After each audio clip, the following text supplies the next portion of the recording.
যুবক ভাই, এই বয়ান তোমার জন্য রে যুবক, ভালো করে শুনে নাও। ওই যুবক আস্তে আস্তে বড় হয়, ওদিক দিয়ে মাকে নিয়ে তিনি সংসার চালায়।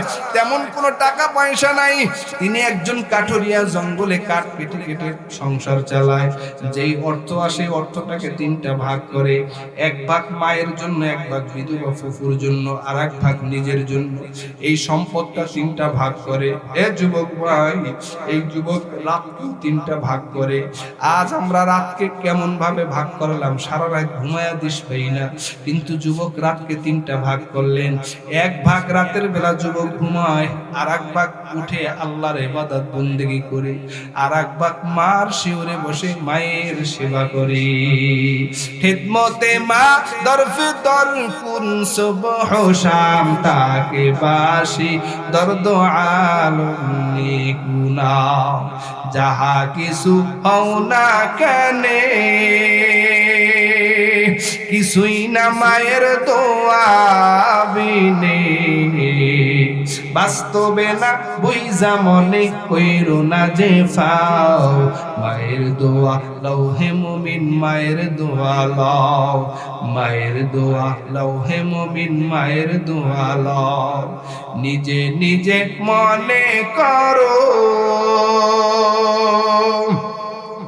টাকায় আমি হইলাম বড়, যার কারণে মৃত্যু মুখে বেঈমান হয়ে যাও, যার কারণে মৃত্যু মুখে বেঈমান হয়ে যাও। মায়ের দোয়া লও হে মুমিন, মায়ের দোয়া লও। নারে তাকবীর! ভাইরা আমার, যুবক রাত তিনটা ভাগ করেন। এক ভাগ রাতের বেলা ঘুমায়, আর এক ভাগ উঠে আল্লাহর ইবাদত বন্দি করে। এ যুবক, আজ তুমি ইবাদত করতে পারো না, তোমার যুবক যৌবনের হেফাজত করতে পারো না। যৌবন কাল অতি দামি, করিও যতন, থাকবে না তা চিরকাল রাখিও স্মরণ। যৌবন তরে কাঁদিতেছি, যাহা হইয়াছে গত, যৌবন কাল ফিরে এলে ভালো হতো কত। একটি যুবক কহিল বয় বৃদ্ধ লোকের সাথে, গুজো হইয়া খুঁজতেছ কি তুমি এই পথে। বৃদ্ধ লোকটি জবাব দিল অতি খুশি মনে, যৌবন কাল হারিয়েছি আমি এই পথে। বৃদ্ধকে কহিল যুবক, পাবে কি যৌবন, কেউ কবু ফিরে পায় না হারানো জীবন, কেউ কবু ফিরে পায় না হারানো জীবন। কথা বলেন ঠিক কিনা?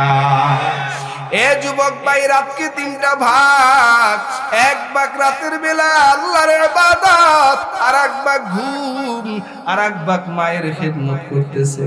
একদিন মা ডেকে বলে, সন্তান তোমার সংসার চালাইতে বড় কষ্ট হয়, তোমার বাবা দুনিয়ার থেকে বিদায় নেওয়ার পূর্বে আল্লাহর কাছে জঙ্গলের ভিতরে একটা গবাদি পশু আমানত রেখে গেছেন। ও সন্তান, ওই পশুটা তুমি আনিয়া যদি বিক্রি করো, তাহলে সংসারটা ভালো চালাইতে পারবা। তবে ওই জঙ্গলের কিনারায় যে পশু যে চাইবা, পশু যে আনবা, ওই পশুটার কান আর গলার ভিতরে ধইরা আনবা, খবরদার তুমি কিন্তু পশুর শরীরে উঠবা না। যুবক, মার কথা কেমন মানাই মানছে, আজ মাকে মানতে পারো না, শাশুড়িকে ভালো মানো, মার খবর নেও না, আছে না নাই? এই যুবক যখন জঙ্গলের কিনারায় যাইয়া আল্লাহর কাছে আমানত গবাদি পশুকে ডাক দিলেন, অমনি এই পশুটা জঙ্গল থেকে লেন্স নাড়ায় নাড়ায় তার সামনে হাজির হয়ে গেল। পশুটার কান আর গলায় ধইরা যুবক সামনের দিকে হাঁটতেছেন। এমন সময় আল্লাহর কুদরত, পশুটার জবান খুইলা গেছে। পশু ডাক দেয়া কয়, যুবক তুমি আমার পিঠে চলো, তারপরে তোমাকে নিয়ে যাই। কথাটা বলার পর যুবক ডেকে বলে, রে পশু, আমার মা বলেছেন কান আর গলা ধইরা নেওয়ার জন্য, পিঠে ওঠার জন্য মা বলেন নাই, অতএব আমি তোমার পিঠে উঠতে পারবো না।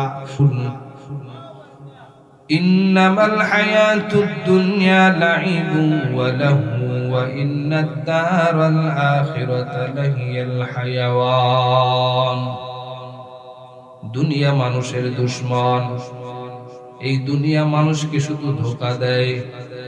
নিত্য নতুন সুসজ্জিত সাজে সাজিয়া মানুষকে ধোঁকা দেয়। দুনিয়া মানুষকে কেমন করে ধোঁকা দেয়? ১৫০০ বছর পূর্বে মদিনাওয়ালা নবী বলেন, قال النبي صلى الله عليه وعلى آله وسلم حب الدنيا رأس كل خطيئة। দুনিয়ার মহব্বত হলো সকল গুনাহের মূল। দুনিয়ার মহব্বত সকল গুনাহের মূল। কথা বলেছেন প্রিয় নবী, কথা বলেন ঠিক কিনা? এই দুনিয়ার মায়ায় পড়ে, এই দুনিয়ার মায়ায় পড়ে সব কিছুই চলে গেছে। কথা বলেন ঠিক না? দুনিয়ার মহব্বত, দুনিয়ার মহব্বতে কি হয়ে গেছে? যে অন্তর থেকে আল্লাহকে ভুলিয়ে গেছে, অন্তর থেকে রাসূলের মহব্বত দূরে সরে গেছে। সব দুনিয়ার মহব্বত। হুব্বুদ দুনিয়া রাসু কুল্লি খাতিয়া। আর এই দুনিয়ার মহব্বতই হলো সকল গুনাহের মূল। এই দুনিয়ার মোহে পড়ে কতেক মুসলমান, এই দুনিয়ার মোহে পড়ে কতেক মুসলমান। নামাজ রোজা সব সারিয়া, নামাজ রোজা সব সারিয়া শোনে মোবাইলের গান। ওরা কেমন মুসলমান, ওরা কেমন মুসলমান? যারা আস্তে করে কয় হেরা হেই দলের লোক। এই দুনিয়ার মোহে পড়ে কতেক মুসলমান, নামাজ রোজা সব সারিয়া শোনে টিভির গান। ওরা কেমন মুসলমান, ওরা কেমন মুসলমান? ওয়াজ মাহফিল হইলে কোথাও যাইতে চায় না সে তাই মন। রাত জাগিয়া দেখে ওরা হিন্দি সিনেমার নাচন। ওয়াজ মাহফিল হইলে কোথাও যাইতে চায় না সে তাই মন। রাত জাগিয়া দেখে ওরা সুন্দরী মাইয়ার নাচন। দুই আঙ্গুলের চিপায় আবার, দুই আঙ্গুলের চিপায় আবার বিড়ি মারে টান। ওরা কেমন মুসলমান, ওরা কেমন মুসলমান? এই দুনিয়ার মায়ায় পড়ে কতেক মুসলমান, এই দুনিয়ার মায়ায় পড়ে কতেক মুসলমান। নামাজ রোজা সব সারিয়া শোনে মোবাইলের গান।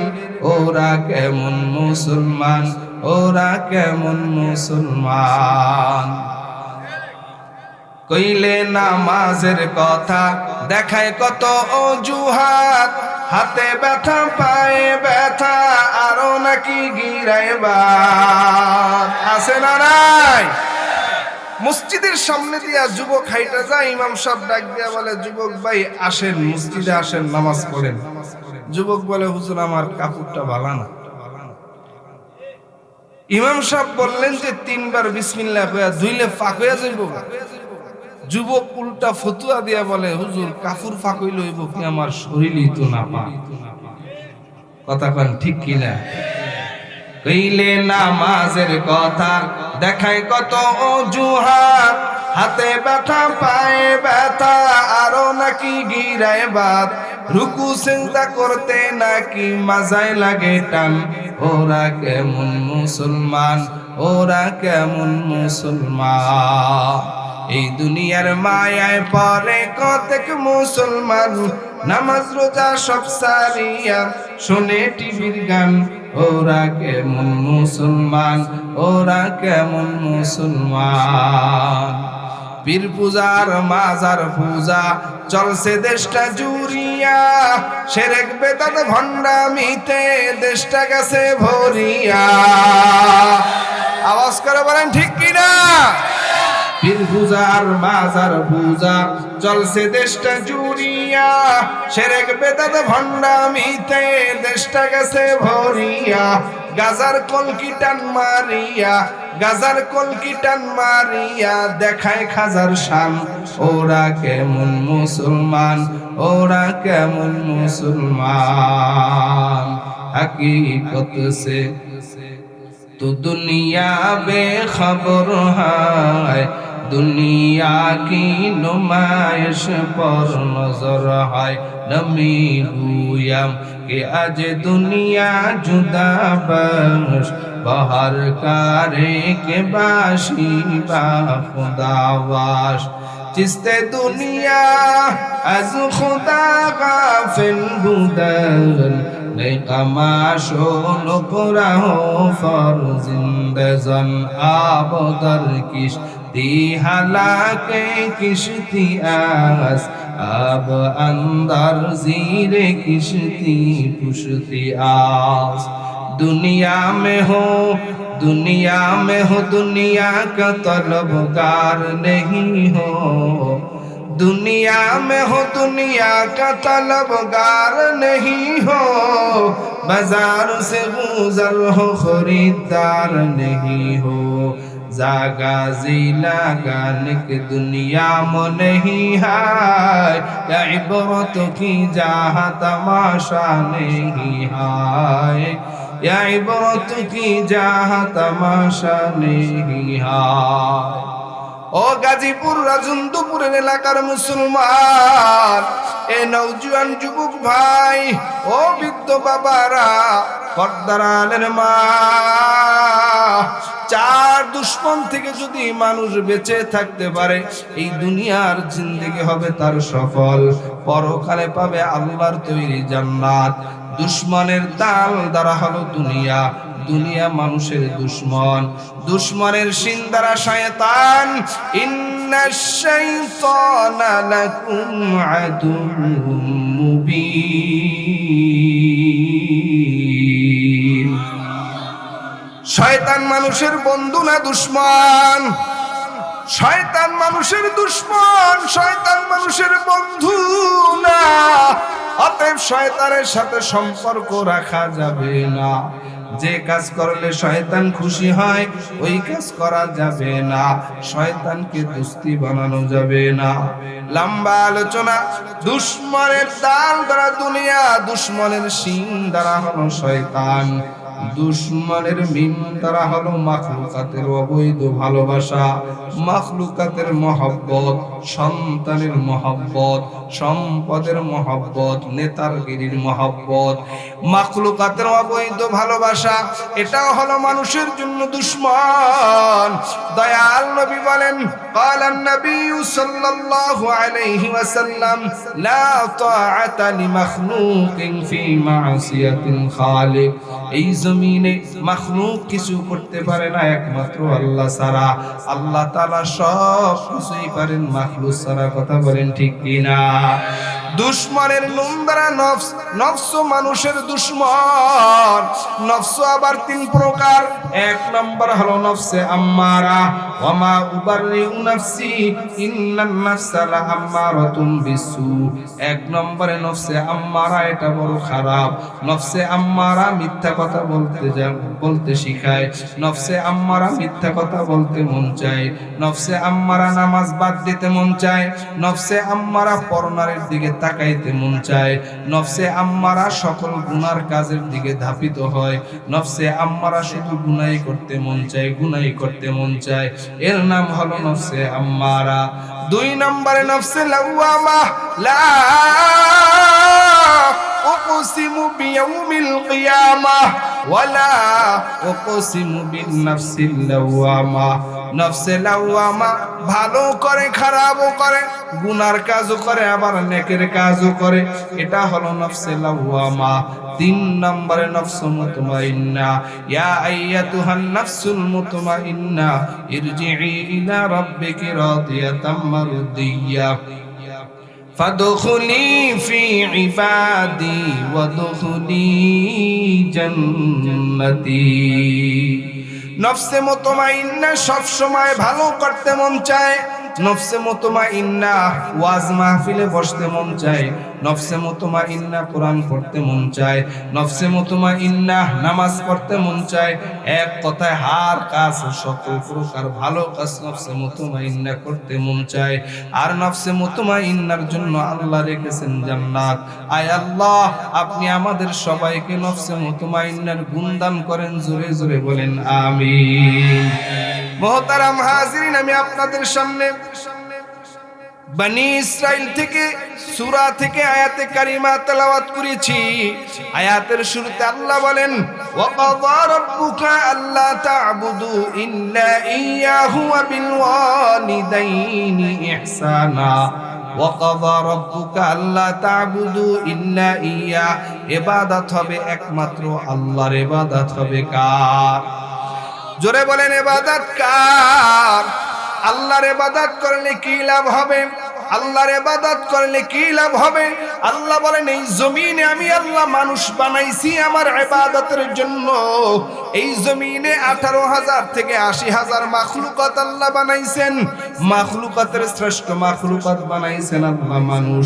ওয়ালাকাদ কাররামনা বানি আদম ওয়া হামালনাহুম ফিল বাররি ওয়াল বাহরি ওয়া রাযাকনাহুম মিনাত তাইয়্যিবাত ওয়া ফাদ্দালনা আলা কাসীরিম মিম্মান খালাকনা তাফদীলা।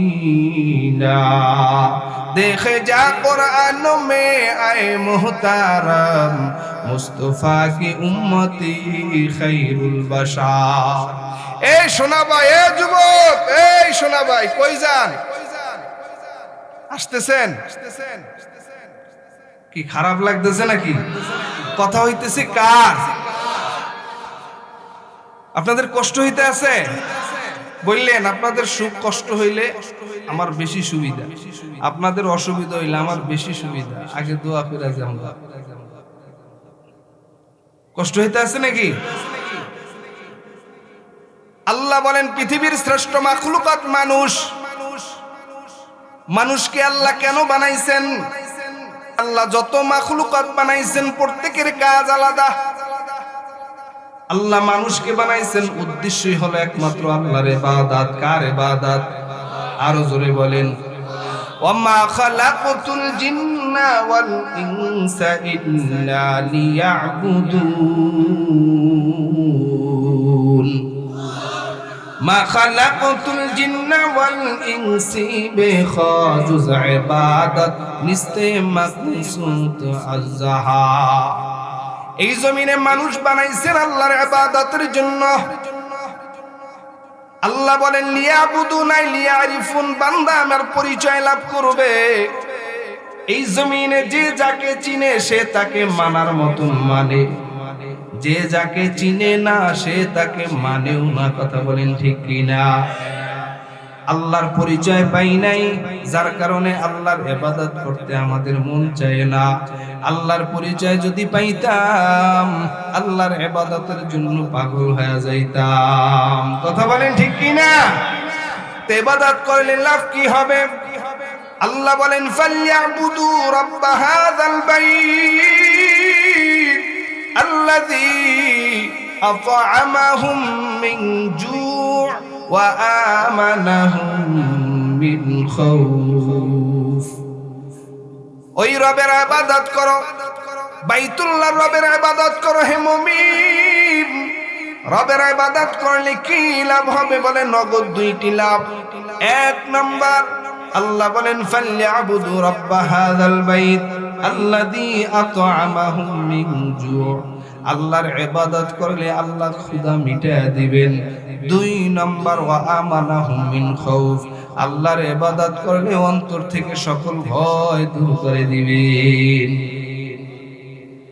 ইবাদতের ভিতরে সর্বশ্রেষ্ঠ ইবাদত হলো নামাজ। ইবাদতের ভিতরে সর্বশ্রেষ্ঠ ইবাদত কি? আরো জোরে বলেন। ইবাদতের ভিতরে সর্বশ্রেষ্ঠ ইবাদত হলো নামাজ।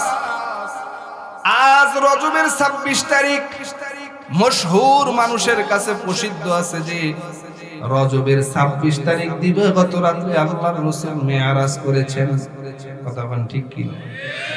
এই জমিনে যখন নির্বাচন আসে একজন এমপি প্রার্থী, পদপ্রার্থী, খেজুর গাছ দেখলো আসসালামু আলাইকুম, বদির দেখলো আসসালামু আলাইকুম, ল্যাংরা দেখলো আসসালামু আলাইকুম, যা মুসাফা করে, দোয়া নেয়, কথা বলা ঠিক না। কিন্তু যখন নির্বাচন করে এমপি প্রার্থী, পদপ্রার্থী যখন এমপি হয়ে তিনি যখন পার্লামেন্টের সদস্য হয়ে গেলেন, এরপরে আর বাঙালি জনগণ ওই আসনের জনগণকে সে চিনে না। আসনের জনগণ তাকে খুঁজে হারিকেন জ্বালায়া, আসনের জনগণটা তারা খুঁজে, পেজ কয় এখন দেখা যাবে না, স্যার ব্যস্ত আছে। কি কাজে ব্যস্ত? কয় স্যারে এখন মোবাইলের ভিতরে 5G গেমস খেলাইতেছে, কথা হয় না। দুনিয়ার এমপিরা দুনিয়ার এমপি হওয়ার পর জনগণকে ভুলে যায়, কিন্তু আপনার আমার নবী, রহমতের নবী,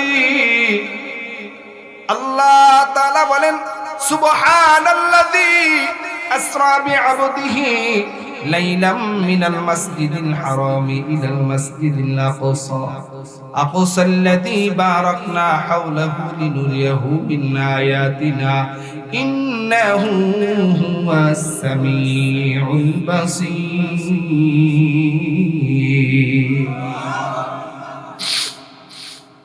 আল্লাহ পাক রব্বুল আলামিন রাতের সামান্য সময় মসজিদুল হারাম থেকে নিয়ে নবীকে মসজিদুল আকসায় নিয়ে যান। ওখান থেকে নবী মেরাজ করেছেন, দিদার করেছেন। এই জমিন থেকে উপরের দিকে তাকাইলে দেখি মহাশূন্য, মহাশূন্য থেকে উপরের দিকে তাকাইলে দেখি প্রথম আসমান। জমিন থেকে মহাশূন্যের দূরত্ব হলো 500 বছরের রাস্তা। ওই মহাশূন্য থেকে প্রথম আসমানের দূরত্ব 500 বছরের রাস্তা। আর প্রথম আসমানটা মোটাই হলো 500 বছর। কন্যা সুবহানাল্লাহ। এভাবে 7 আসমান নবী পাড়ি দিয়া আল্লাহ তাআলার আরশে আজিমে আল্লাহর নবী হাজির হয়ে গেছেন। আল্লাহ কোথায় আছেন? ইন্না রাব্বাকুমুল্লাহুল্লাযী খালাকাস সামাওয়াতি ওয়াল আরদা ফি সিত্তাতি আইয়ামিন সুম্মা ইসতাওয়া আলাল আরশ। আমার আল্লাহ আরশের সমাসীন। ওই আরশের ভিতরে আল্লাহর 70,000 নূরের পর্দার বেষ্টনীতে ভিতরে অবস্থান করতেছেন। সেই ভিতরে আমার নবী গিয়েছেন। জমিন থেকে নবী আরশে গিয়ে আল্লাহর নবী পেরেশান। আল্লাহর নবী সব সময় জবানে উম্মতি উম্মতি বলে কাঁদে, উম্মতি উম্মতি বলে ডাকে। আল্লাহ পাক বলে, ও পয়গম্বর, আপনি আমার কাছে আসছেন, মেরাজ করতেছেন, দিদার করবেন। মেরাজ কি হামারা নবী সবে সামাওয়াত, মেরাজ কি হামারা নবী সবে সামাওয়াত, নেহি বুলাওয়া নবী হাম গুনাহগার উম্মত, নেহি বুলাওয়া নবী হাম গুনাহগার উম্মত। দুনিয়ার এমপিরা এমপি হওয়ার পর জনগণ ভুলিয়া যায়। আমার আপনার নবী, রহমতের নবী, দুনিয়ার থেকে আল্লাহর আরশে সাক্ষাৎ লাভ করে, আল্লাহর দিদার লাভ করে। নবী উম্মতকে ভুলে না, উম্মতের পেরেশান। আল্লাহর নবী ডেকে বলেন, ও আল্লাহ, আমি আপনার সাথে মেরাজ করলাম, দিদার করলাম, কিন্তু আমাদের উম্মতের হালাত কি হবে? আল্লাহ বলেন, ও পয়গম্বর, আপনি আমার সাথে দিদার করবার জন্য আজ দুনিয়ার জমিন থেকে মসজিদুল হারাম থেকে মসজিদুল আকসা এসেছেন। মসজিদুল আকসা থেকে আপনি আকাশে গমন করেছেন, 7 আসমান পেরিয়ে আপনি আজকে আরশে আজিমে উপস্থিত হয়েছেন। আপনার উম্মতের জন্য এত কষ্ট করা লাগবে না। আপনার উম্মতেরা গাজীপুর, এই এটা কোন সিটি, 22 নং ওয়ার্ডের যে মসজিদগুলো আছে, এই মসজিদের ফরাশে যখন সেজদা দেবে, এই সেজদাটা চলে যাবে আল্লাহর আরশে। কইছে নামাজ পড়বে, নামাজের মাধ্যমে আল্লাহর সাথে মিরাজ আর দিদার লাভ করবে। বলেন সুবহানাল্লাহ। তাইলে নামাজের ভিতরে নামাজ কয় ওয়াক্ত?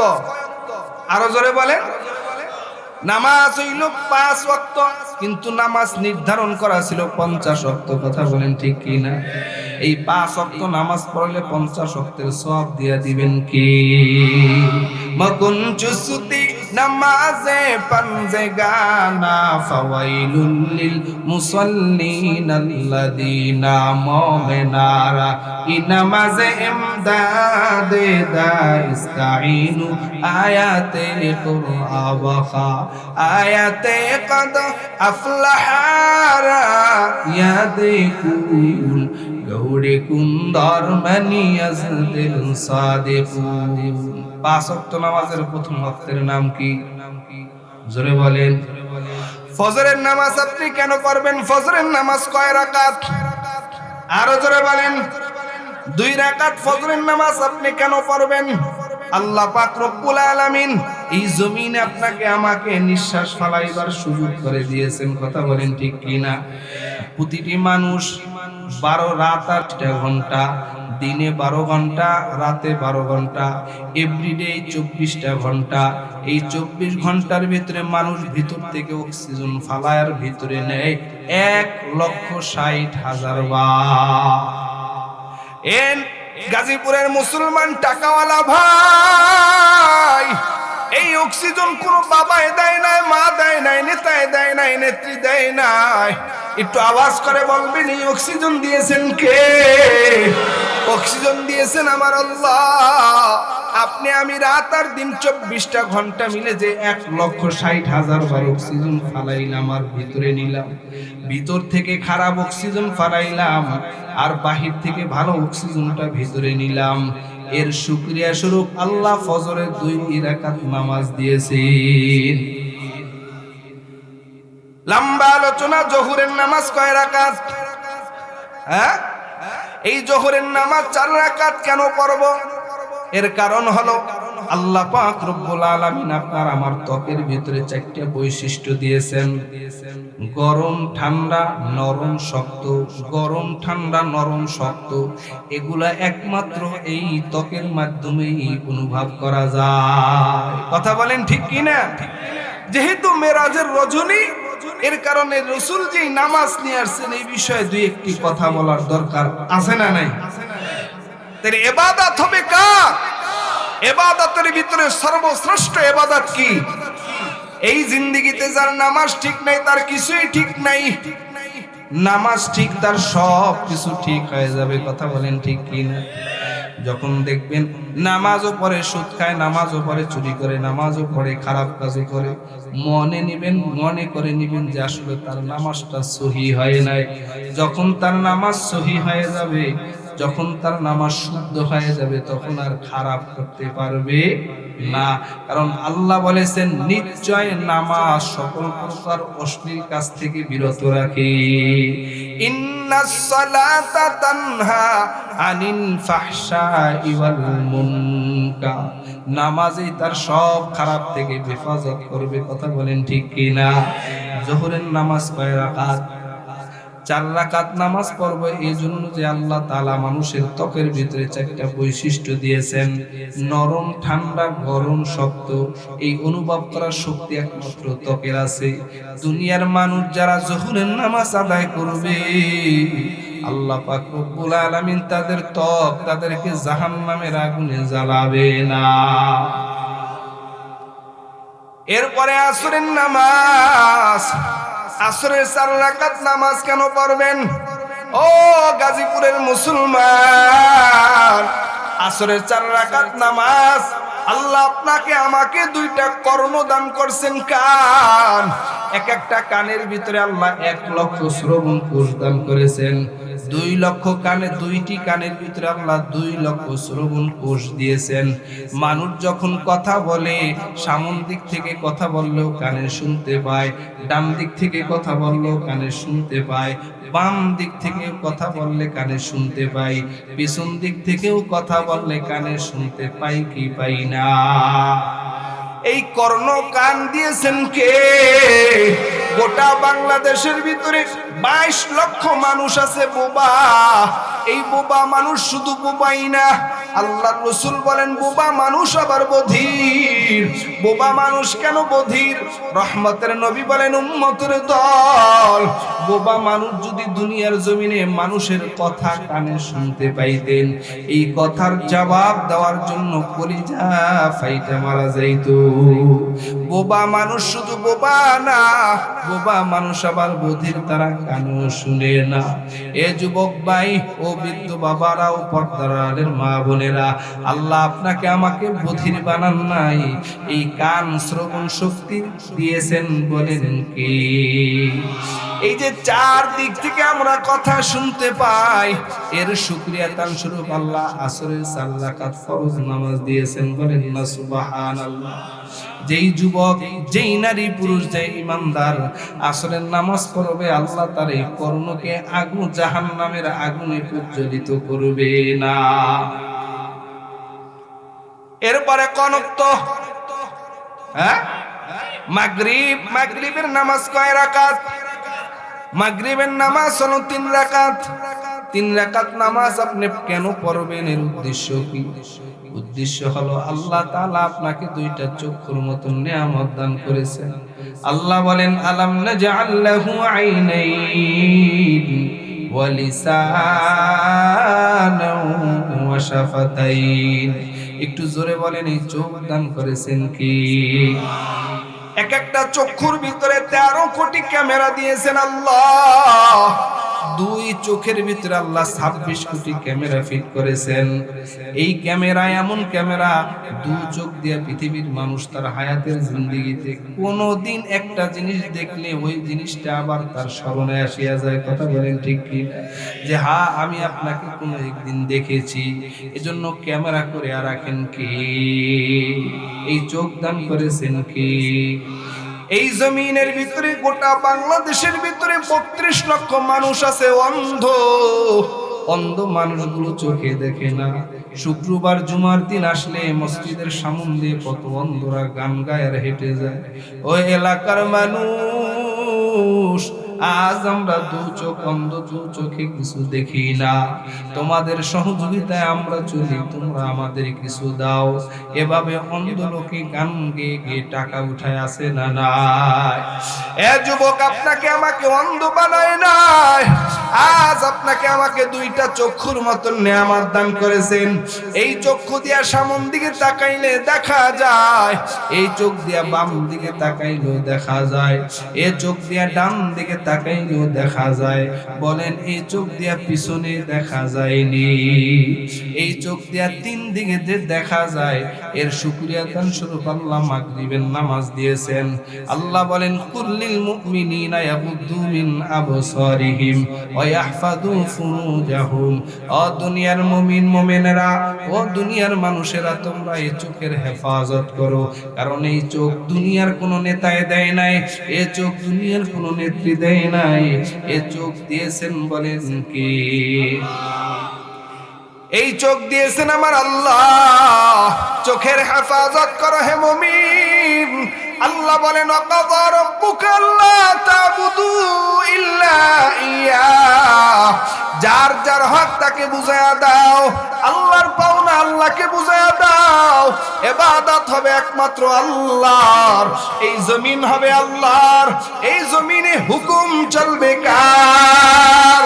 এই জমিনের কিছু বান্দা এমন আছে যারা শরিয়া আইন বিশ্বাস করে না, তারাই শরিয়া আইন বিশ্বাস করে না।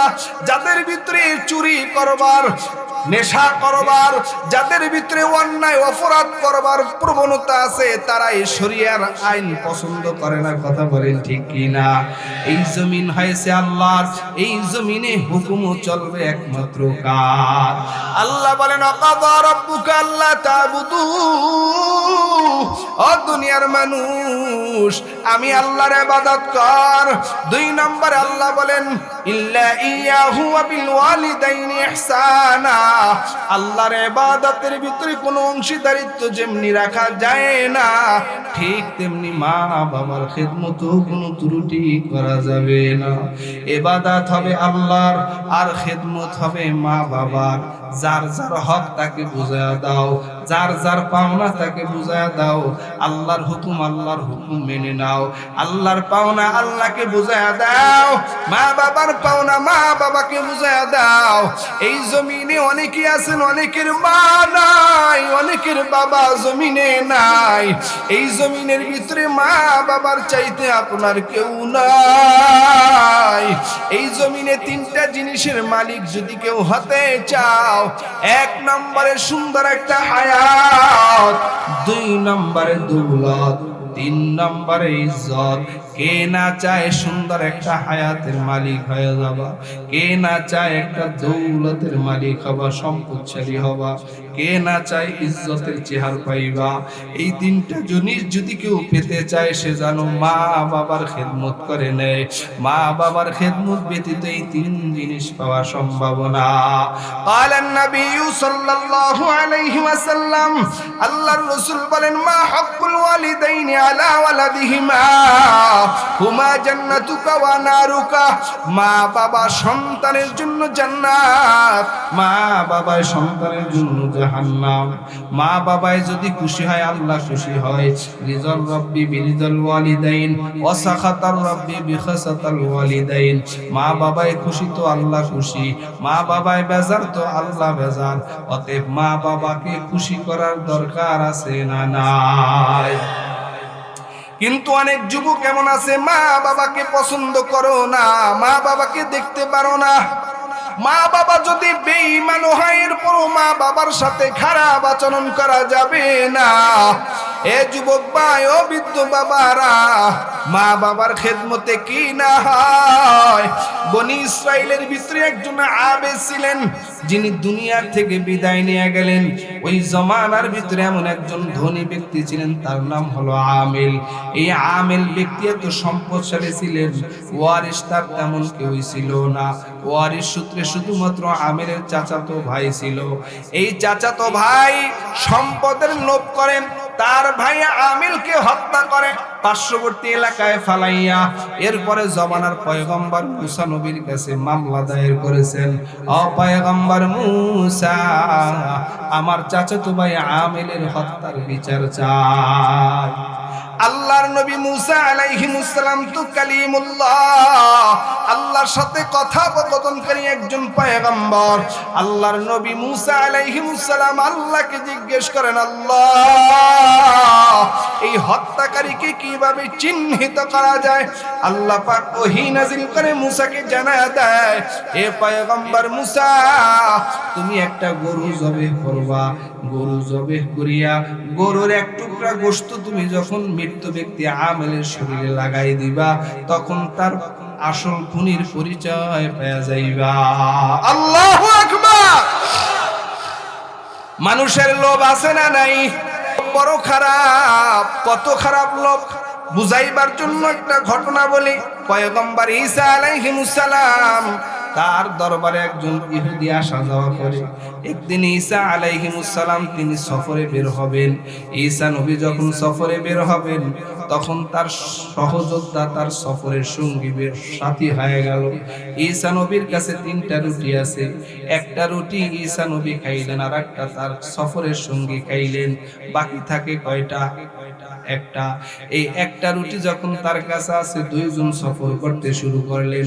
সফর করতেছেন, সফর করতে করতে এক পর্যায়ে ঈসা আলাইহিস সালাম একটু কাজের জন্য আড়াল হলেন কিছু সময়ের জন্য। আসিয়া আবার তাকে বললেন, বলো আমার সেই রুটিটা গেল কোথায়? রুটি যখন চাইলেন, তার সফরের সঙ্গে বলে, ওই রুটির খবর আমি জানি না। ঈসা আলাইহিস সালাম তো এমন পয়গম্বর, যিনি আল্লাহর হুকুমে মৃত্যু মানুষকে জীবিত করতে পারতেন। ঈসা আলাইহিস সালাম পথ চলতে চলতে সমুদ্র সামনে আসছে।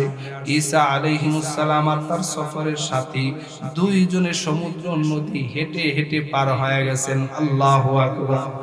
হেঁটে হেঁটে যখন পার হয়ে গেলেন, নদী পার হওয়ার পর ঈসা আলাইহিস সালাম তাকে বললেন, ভাই বলো, ওই আল্লাহর আজমত আর মহব্বত রেখে বলো, আমার সেই রুটিটা গেল কোথায়? বলে, আমি রুটির খবর জানি না। এরপরে সামনে পথ চলতে চলতে দেখে 1000 বছরের একটা পুরাতন কবর। ঈসা নবী পুরাতন কবরের কিনারায় দাঁড়ায় বললেন, কুম বিইজনিল্লাহ, ও মৃত্যু ব্যক্তি, তুমি আল্লাহর হুকুমে জীবিত হয়ে যাও। মৃত্যু ব্যক্তি আল্লাহর হুকুমে জীবিত হয়ে গেলেন। ঈসা আলাইহিস সালাম তার সাথে কথোপকথন করলেন, আবার সে মৃত্যুবরণ করলো। এরপরে ঈসা আলাইহিস সালাম সফরের সঙ্গীকে বললেন, ও ভাই, তোমার কাছে আমার একটা রুটি আছে, বলো সেই রুটিটা গেল কোথায়? ওই ব্যক্তি বলে, আমি রুটির খবর জানি না। ঈসা আলাইহিস সালাম আর একটু সামনে আগে ছোট্ট একটা মাটির টিলা পাইলেন। টিলাটা পাওয়ার পরে তিনি টিলাটার গায়ে হাত দিয়ে কি যেন করলেন, অমনি এই মাটির টিলাটা স্বর্ণে পরিণত হয়ে গেছে। স্বর্ণের দাম কম না বেশি? জোরে বলেন। বর্তমান বাজারে কত টাকা দাম? একবারে স্বর্ণের দাম হলো 2,30,000 টাকা। কথা বলেন ঠিক কিনা? ঈসা আলাইহিস সালাম স্বর্ণের টিলাটাকে দুইটা ভাগ করিয়া এক ভাগ নিজে আর এক ভাগ তার সফরের সাথে আর এক ভাগ রাখিয়া বললেন, কেউ যদি আমার 3 নম্বর রুটিটার সংবাদ দিতে পারে, তাহলে আমি তাকে এই রুটিও দিয়া দিব। ঈসা আলাইহিস সালাম এই কথা বলার সাথে সাথে সফরের সঙ্গে কই, 3 নম্বর রুটির খবর আমি জানি। আল্লাহর রাসূল বলেন, আল হারিসু মাহরুমুন, লুবিরা মাহরুম হয়ে যায়। নবী যখন পরিচয় পেয়ে গেলেন, নবী ওখান থেকে চলে আসছে। নবী বলেন, নাও আমার স্বর্ণ, নাও এই ভাগ নাও, 3 ভাগেই তোমার। এই জমিনে এমন কিছু লোভী মানুষ আছে, ভাই মারা গেলে ভাতিজার সম্পদ দেয় না। এমন কিছু বাবা আছে যে বাবা মেয়েকে সম্পত্তি দেয় না, ছেলেদের নামে লিখিয়া দেয়। আছে না নাই? মক্কা মদিনা তওয়াফ করে আসছে হাজী সাহেব মানুষ, কিন্তু মেয়ের সম্পদ মেয়েকে বুঝাইয়া দেয় না, সন্তানের নামে ছেলেদের নামে লিখে দেয়। লোভী, অন্যের সম্পদের প্রতি লোভ আছে না নাই? জমিন দলিল করে আইনা আবার মিথ্যা দলিল করে আবার জমিন দখল করনেওয়ালা ব্যক্তি আছে না নাই? ঈসা আলাইহিস সালাম যখন চলে আসছেন, ওই যে তার সফরের সঙ্গী 3 স্বর্ণের দলা 3টা ভাগ নিয়ে বসে আছেন। এমন সময় 2 জন বন্ধু ওখান দিয়ে রওনা। 2 বন্ধু কয়রে ধর, তারপরে মার, এরপরে স্বর্ণ নিয়ে আমরা ভাগ। কথাটা শোনার সাথে সাথেই এই ইহুদি ডাক দেয়া কয়, মারামারির দরকার নাই, 3টা ভাগ আছে, 3 ভাগ 3 জনে নিয়ে যাব। তবে একটু ক্ষুধা পাইছে, একজনে যায় একটু খাবার নিয়ে আসো। একজন খাবার আনার জন্য রওনা। খাবার আনতে গেলেন, আর মনের ভিতরে একটা কুচিন্তা, আমি এই খাবারের ভিতরে বিষ মিশ্রিত করে নিয়ে আসবো।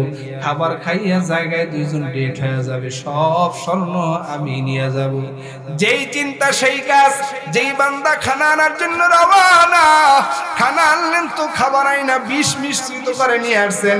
যেই 2 জন স্বর্ণ পাহারাদারি করতেছে, তাদের চিন্তা ও খানা নিয়ে আসবে আর ধরবো আর মাইরা জায়গায় ডেট করে ফেলবো, তারপরে সম্পদ 2 জনে ভাগাভাগি করে নিয়ে যাব।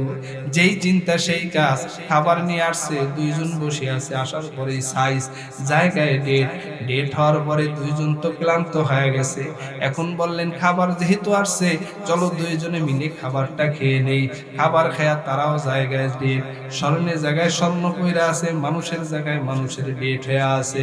আল্লাহর রাসূল বলেন, আল হারিসু মাহরুমুন, লোভীরা সব কিছু থেকেই বঞ্চিত হয়। লোভে পাপ, পাপে, জোরে বলেন, লোভে পাপ, পাপে।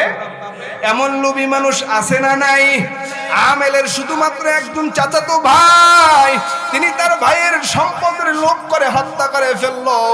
ওদিক দিয়া পয়গম্বর মুসা বললেন, একটা গরু জবেহ করো। কিন্তু মুসা নবীর উম্মতেরা বড় চালাক, ডাক দিয়া কয়, পয়গম্বর মুসা, কেমন গরু জবেহ করব? গরুটার কালার কি হবে, রং কি হবে? এটা কি হাল চাষ করার গরু নাকি দুগ্ধবতী গরু? কোন গরু জবেহ করব? কথা বলার সাথে সাথে আবার ঘটনা লম্বা হয়ে গেছে। ঘটনা লম্বা হয়ে গেল। আল্লাহর রাসূল সূরা বাকারার ভিতরে তাফসীরের আলোচনায় বিস্তারিত আলোচনা করেছেন। ওই জমানার একজন আবেদ ছিলেন, তিনি ইন্তেকাল করেছেন, রেখে গেছেন একটা ছেলে। ওই ছেলের জন্য মেরাজ স্বরূপ আর কি রেখে যাবে? একটা গরু বন জঙ্গলের ভিতরে আল্লাহর কাছে আমানত রেখে গেলেন।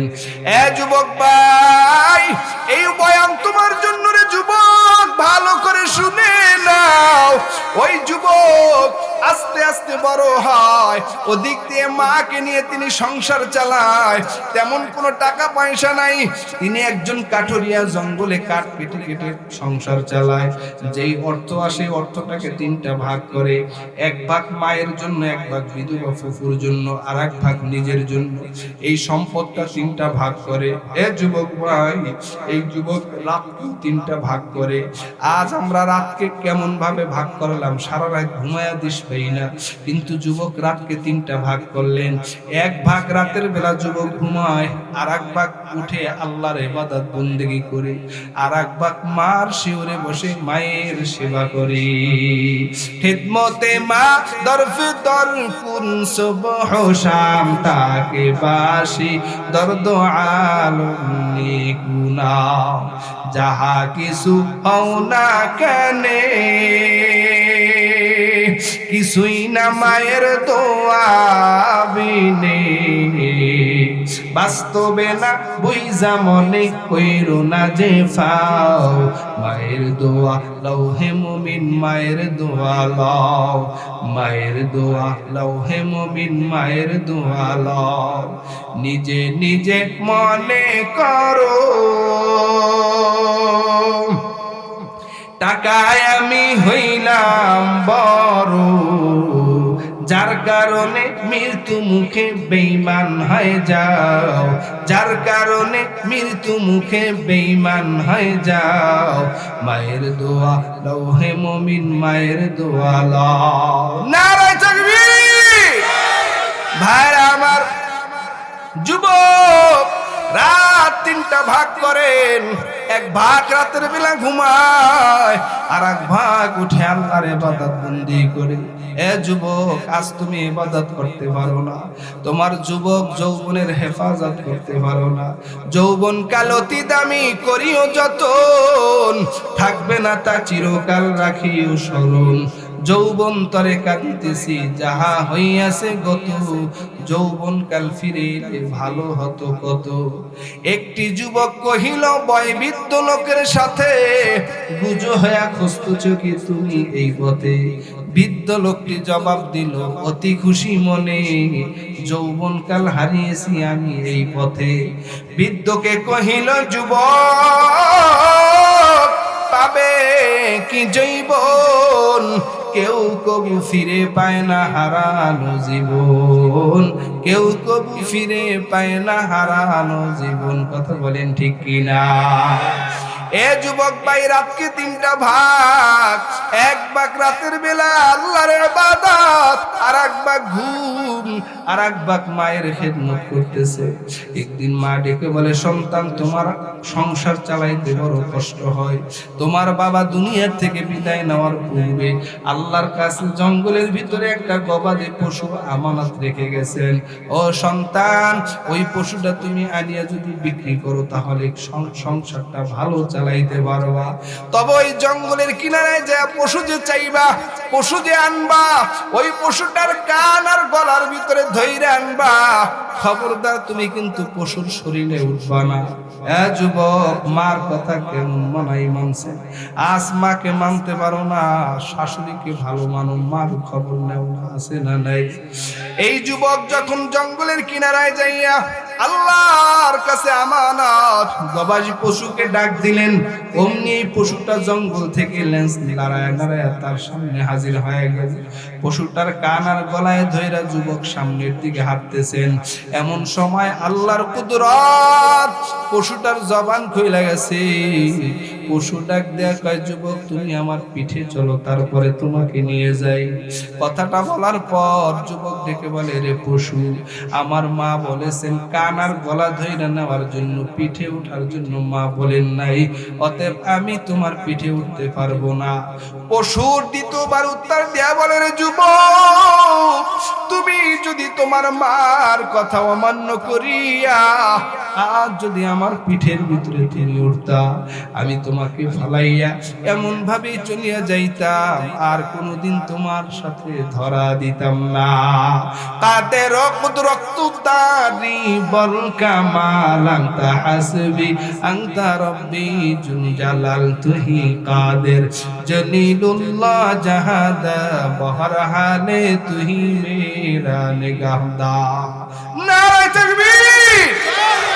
ভাইরা আমার, যুবক, এই পশুটার কান আর গলায় দুইরা বাজারে রওয়ানা।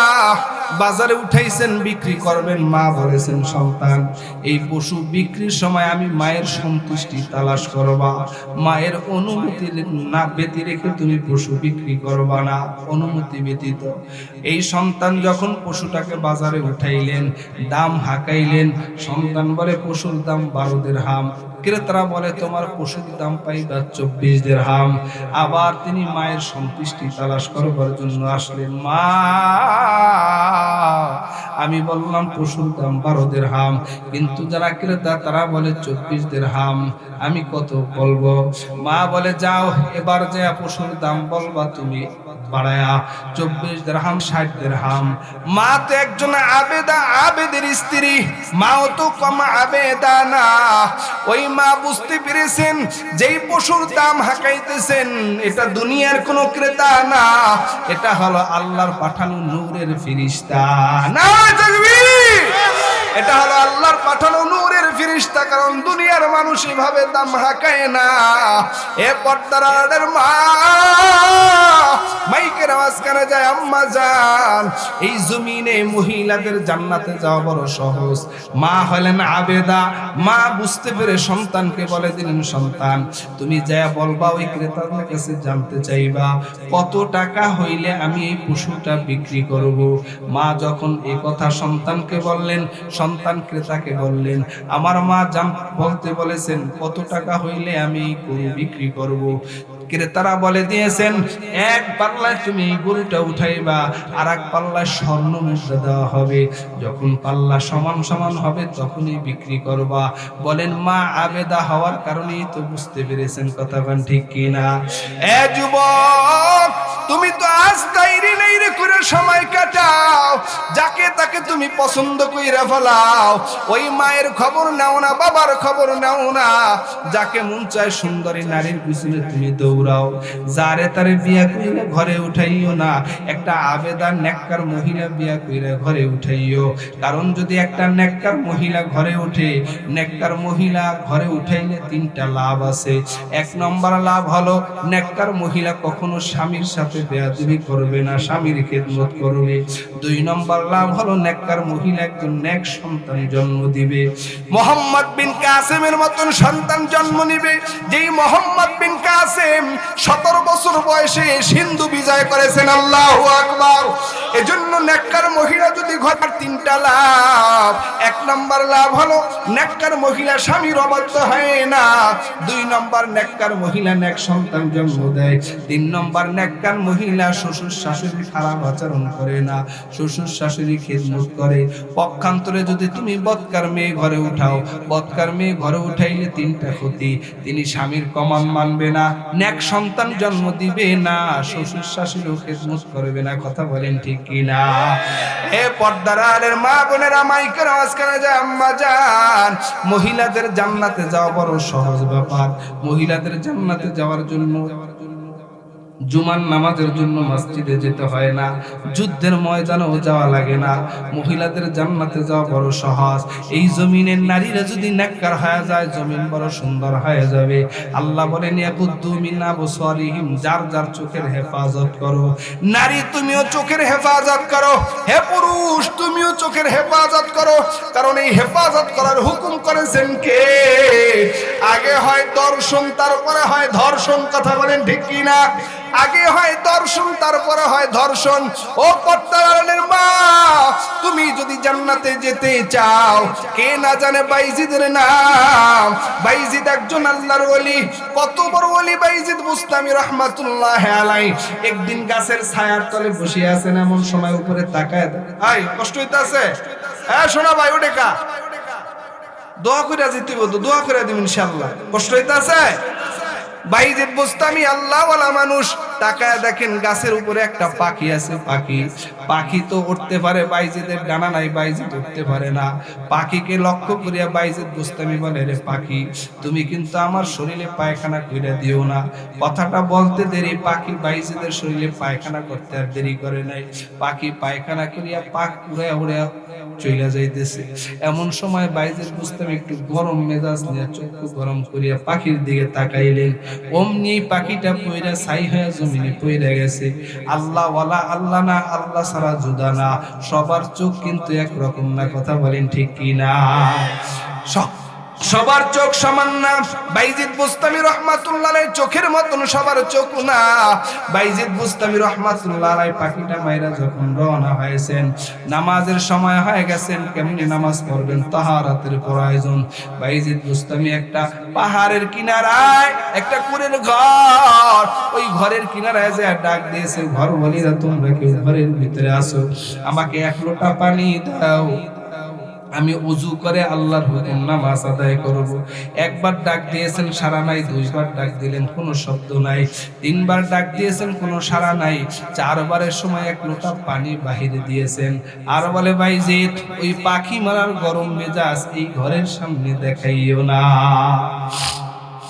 কথাটা বলার সাথে সাথে বাইজিদের মাথা হ্যান হয়ে গেছে। বাইজিদ ডাক দিয়ে কয়, ওরে বোন, ও মা, বলো না, এত দূরে আমি পাখি মারলাম, এই সংবাদ তুমি কেমন করে জানলা, কিভাবে দেখলা? বাইজিদ বুস্তামিকে মহিলা বলতেছেন, ও বাইজিদ, তুমি যখন প্রথম ডাক দিলা তখন আমি 4 রাকাত নামাজের দ্বিতীয় রাকাত পড়তেছি। তুমি দ্বিতীয়বার ডাক দিয়েছো, আমি তৃতীয় রাকাত নামাজ পড়লাম। তুমি যখন তৃতীয়বার ডাক দিলা তখন চতুর্থ রাকাত নামাজ শেষ করলাম। তোমার চতুর্থবার ডাকের সময় আমি এক লোটা পানি তোমার সামনে দিলাম। তবে বাইজিদ শুনো, আমি কিন্তু তোমার মায়ের বয়সীও না, তোমার দাদির বয়সীও না, নানির বয়সীও না। আমি 16 বছরের একটা যুবতী মেয়ে। আমি 16 বছরের একটা যুবতী মেয়ে। আমার বিবাহর বয়স হইল মাত্র 3 মাস। আমার স্বামী দুনিয়ার কোনো ওসিডিসিএসপিআইজি না, দুনিয়ার কোনো শিক্ষিত না। আমার স্বামী হইল সামান্য একজন কাঠুরিয়া। কাঠ কেটে কেটে আমার স্বামী সংসার চালায়। আমি একজন কাঠুরিয়ার স্ত্রী।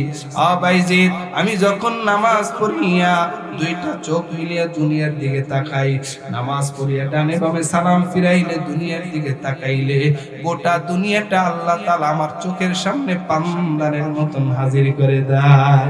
আউলিয়ারা কারে উকবা ইখতিয়ার, জাহেলারা কারে দুনিয়া ইখতিয়ার। বাইজিদ বুস্তামি বলে, এমন কামালিয়াত কিভাবে অর্জন করেছো? ও পর্দার আলের মা, মাইকের আওয়াজ কেন যায় আম্মা জান, অন্তরের কানটা লাগায় শুনো। ওই নারী ডেকে বলে, আমি 16 বছরের যুবতী মেয়েটা, মাত্র নবীজির একটা হাদিসের আমল করার কারণে আল্লাহ আমাকে এই কামালিয়াত দান করেছেন। আল্লাহর রাসূল বলেন, আল মারআতু ইযা সাল্লাত খামসাহা ওয়া সামাত শাহরাহা ওয়া আহসানাত ফারজাহা ওয়া আতাআত বালাহা। আল্লাহর রাসূল বলেন, কেউ যদি 4টা কাজ করে, দুনিয়ার নারীরা সময় মতন 5 ওয়াক্ত নামাজ পড়বে, রমজান মাসে রোজা রাখবে, আর স্বামীর কথা মতো চলবে, স্বামীর খেদমত করবে, স্বামীকে হেফাজত করবে, আর 4 নম্বরে নিজের লজ্জাস্থানের হেফাজত করবে, খাস পর্দা করে চলবে। এই 4টা কাজ যারা করবে, তারা দুনিয়ার থেকে বিদায় নিয়ে যখন কবরে যাবে, কবরে যেতে দেরি হবে, জান্নাতের দরজা তাদের জন্য খুলতে দেরি হবে না। নারে তাকবীর! আল্লাহর রাসূল বলেন, খায়রুকুম খায়রুকুম লিআহলি, যে তার ঘরে ভালো সে আল্লাহর কাছে ভালো। এ যুবক, তুমি যদি তোমার বিবির কাছে ভালো হও, তাহলে তুমি আল্লাহর কাছেও ভালো হয়ে যাইবা। ওই যে বলতেছিলাম লম্বা ঘটনা, আবেদের তার সন্তান, নারী তার সন্তানকে ডেকে বলেছেন, সন্তান, তুমি ক্রেতাদের কাছে জিজ্ঞেস করবা কত টাকা হইলে গরুটা বিক্রি করবা। যেই গরুর বর্ণনা দিয়েছেন আল্লাহ পবিত্র কোরআনের সূরা বাকারার ভিতরে, সেই গরুই হলো ওই আবেদের সন্তানের গরু। ওই আবেদের সন্তানের গরুকে একটা পাল্লায় উঠাইলেন, আর একটা পাল্লায় স্বর্ণ মুদ্রা দিলেন। এরপরে যখন ক্রেতারা ক্রয় করে নিলেন, তারপরে গরুটা জবেহ করলেন। জবেহ করে এক টুকরা গোশত যখন মৃত্যু ব্যক্তির গায়ে লাগাইলেন, মৃত্যু ব্যক্তি জীবিত হইয়া তার খুনির নাম বইলা দিছে। বাংলাদেশে এমন একজন উজ্জ্বল নক্ষত্র উসমান হাদি মারা গেলেন, তার খুনি এখন পর্যন্ত গ্রেফতার হয় না। এ কথা বলেন ঠিক কিনা? বাংলাদেশের প্রশাসনকে ফাঁকি দিয়া এখনো চলতেছেন এমন আসামির বিচার হওয়ার বাংলার জমিনে দরকার আছে না নাই? এ যুবক ভাই ও বৃদ্ধ বাবারা, মার হুকুম মানার কারণে যেই ফকির, ওই ফকির সন্তানটা আজ জমিনের ভিতরে বড় ধনী হয়ে গেলেন। আর ধনী যেই ধনী সে ফকির হয়ে গেল। ওই যে আমেলের চাচাতো ভাই ফকিরই হয়ে গেল, আমেলের সম্পদ আর পেল না। আর জমিনের ভিতরে যে সব চাইতে ফকির, মার হুকুম মানার কারণে ধনী হয়ে গেল, সম্পদশালী হয়ে গেল, সম্মানের চেয়ারও পাইলেন। আল্লাহর রাসূল বলেন, মা হাক্কুল ওয়ালিদাইনি আলা ওয়ালাদিহিমা হুমা জান্নাতুকা ওয়া নারুকা। এ যুবক ভাই, এই মজলিসে কার জানি মা নাই, কার জানি বাবা নাই? যেই মা বাবার চেহারার দিকে তাকাইলে সন্তানের আমলনামায় নেকি জমা হয়, যে মা বাবার চেহারার দিকে তাকাইলে কবুল হজের সওয়াব লিখে দেওয়া হয়। সাহাবারা বললেন, পয়গম্বর, আমি যদি আমার মা বাবার চেহারার দিকে 1000 বার নেক নজরে তাকাই। আল্লাহর রাসূল বলেন, ও সাহাবীরা, তোমরা যদি তোমার মা বাবার চেহারার দিকে 1000 বার নেক নজরে তাকাও, 1000 কবুলাতি হজের সওয়াব লিখে দিয়ে দিবে। এ যুবক ভাই, বৃদ্ধ বাবারা, এখন মুনাজাত হয়ে যাবে। জানি না কার মা নাই, কার বাবা নাই। ওই মা বাবা যার নাই, সপ্তাহে একদিন হইল মা বাবার কবরের কিনারায় যাও। আর যার মা বাবা আছে, 2টা পাও আগায় দাও, পায়ে ধরে বলে যাই, মা বাবার সাথে খারাপ আচরণ করিও না। কিন্তু যাদের মা বাবা আছে তারা বুঝবো না মা বাবা কত বড় নিয়ামত। বুঝাইবার জন্য বাস্তব জীবনের একটা ঘটনা বইলেই মুনাজাত দিয়ে দিন। এ যুবক ভাই, আমি কয়েক বছর আগে ওই ঠাকুরগাঁও রানী শঙ্কর এলাকায় মাহফিলে গিয়েছিলাম। আমি সৈয়দপুর বিমানবন্দরে নামার পর বিমান থেকে আমাকে রিসিভ করে যেই বাসায় উঠাইলেন, 30-35 বছরের একটা যুবক। ওই যুবকের বাসায় উঠানোর পরে আমাকে মেহমানদারি করাইতেছে। আমি মেহমানদারি শরীক হয়ে গেলাম। সামনে তাকায় দেখি 2টা বাচ্চা। একটা বাচ্চার বয়স হইল 5 বছর, আর একটা বাচ্চার বয়স 7 বছর। এই বাচ্চারা পানির গ্লাস থেকে পানিটা ফালায় দিলেন। আমি বললাম, ভাইজান, এই বাচ্চা 2টা কার? যুবক বলে, হুজুর, এই বাচ্চা 2টা আমার। আমি বললাম, ভাই, যদি বাচ্চা 2টা ভিতরে দিয়ে দিতেন তাইলে আর পানি ফালাইবে না। কথাটা বলার পর তাকায় দেখি তার সুন্দর চেহারাটা মলিন হয়ে গেছে। আমি বললাম, ভাইজান, আপনি কি মন খারাপ করেছেন? এই কথা বলতে বলতে তাকায় দেখি চোখ দ্বারা টপ টপ করিয়া পানি পড়তেছে। আমি বললাম, ভাইজান, আপনি কেন কান্না করেন? ডাক দেয়া কয়, হুজুর, এই বাচ্চা 2টা আমার। আপনি বললেন ভিতরে পাঠাই দেব, কার কাছে দেব? এই বাচ্চা 2টার যে মা নাই, এই বাচ্চা 2টা যে এতিম, ওর মা আজ থেকে 15 দিন পূর্বে দুনিয়ার মায়া ছেড়ে অন্ধকার কবরের বাসিন্দা হয়ে গেছে। হুজুর, আমার বিবি বলো ভালো মহিলা ছিল, নামাজি মহিলা ছিল। সে বড় আশা করেছেন আপনি আমাদের এই মাহফিলে আসবেন, আপনাকে মেহমানদারি করিয়া খাওয়াইবে। কিন্তু হুজুর, আজকে 15টা দিন পর্যন্ত বিবি তো কবরে চইলা গেল। আমি 15টা রাত্র পর্যন্ত বিছানায় ঘুম যাইতে পারি না। আমি বললাম, ভাইজান, কেন আপনি ঘুমান না? দুনিয়ার পুরুষের স্ত্রী মারা গেলে আবার বিবাহ কইরা নতুন সংসার করিয়া দিন রাত কাটায়, আপনি কেন 15টা রাত ঘুমাইতে পারেন না? কথাটা বলার সাথে সাথে হাত 2টা ধরে বাচ্চা 2টা নিয়ে তার বেডরুমে নিয়ে গেল। বেডরুমে নেওয়ার পর তাকায় দেখি বেডরুমে চিপসের প্যাকেট দেখা যায়, বেডরুমের ভিতরে জুসের বোতলও দেখা যায়, বেডরুমের ভিতরে তাকায় দেখি চকলেটও দেখা যায়। আমি বললাম, ভাই, আপনার ঘরটা তো ছোটখাটো একটা মজার দোকান হয়ে গেছে। ডাক দেয়া কয়, হুজুর, রাতের বেলায় বাচ্চা 2টা নিয়ে যখন আমি ঘুম যাই, বাচ্চা 2টা রাত গভীর হইলে যখন তাদের ঘুমটা ভাঙ্গিয়া, এই বাচ্চা ডাক দেয়া কয়, আব্বু, মা কই? আমি আমার মায়ের কাছে যাব। বাচ্চা যখন কান্না শুরু করে, বাচ্চাকে ঠান্ডা করবার জন্য আমি জুসের বোতলটা হাতে দেই। বাচ্চা জুসের বোতল ফালাই দেয়া কয় বাবা জুস খাবো না। মা কই আমি আমার মায়ের কাছে যাব। আমি আবার তাকে চিপস দেই, চিপসও খায় না। আবার চকলেট দিলে চকলেট ফালাই দেয়া কয় বাবা চকলেট খাবো না। আমার মা কই আমি আমার মায়ের কাছে যাব। এ মা হারা সন্তানেরা, বাবা হারা সন্তানেরা, ওই মৃত্যু মাখা মা বাবার চেহারা কি মনে পড়ে না? আবার ডাক দিয়া যুবক কয় হুজুর এই বাচ্চা দুইটা আমাকে কামড় দেয়, খামসি দেয়, আর আমাকে বলে আব্বু মা কই আমি আমার মায়ের কাছে যাব। কিন্তু ওর মাকে তো অর্থের সামনে আর হাজির করতে পারি না। বাচ্চারা আমাকে কামড় দিয়ে খামসি দিয়ে এক পর্যায়ে বাচ্চারা ঘুমায়া যায়। যেই বাচ্চারা সকাল 8টা-9টার আগে ঘুম থেকে উঠে না, ওই বাচ্চা একটু আলোর মুখ পাইলে বাচ্চাদের ঘুম ভাঙ্গিয়ে যায়। বাচ্চারা সকালবেলা ফজরের পরে দৌড়ে ওর মার কবরের কিনারায় হাজির। মার কবরের কিনারায় যায় ছোট্ট বাচ্চারা ডাক দেয়া কয় মা রাতের বেলা ডাকলাম পাইলাম না, ও মা তুমি কি আমাদের ডাক শুনো না? এভাবে বাচ্চারা ডাকে। যুবক ডাক দেয় কয় হুজুর এলাকার মানুষ যে দেখে তাদের কান্না ছাড়া আর কারো কাছে কোনো ভাষা নেই।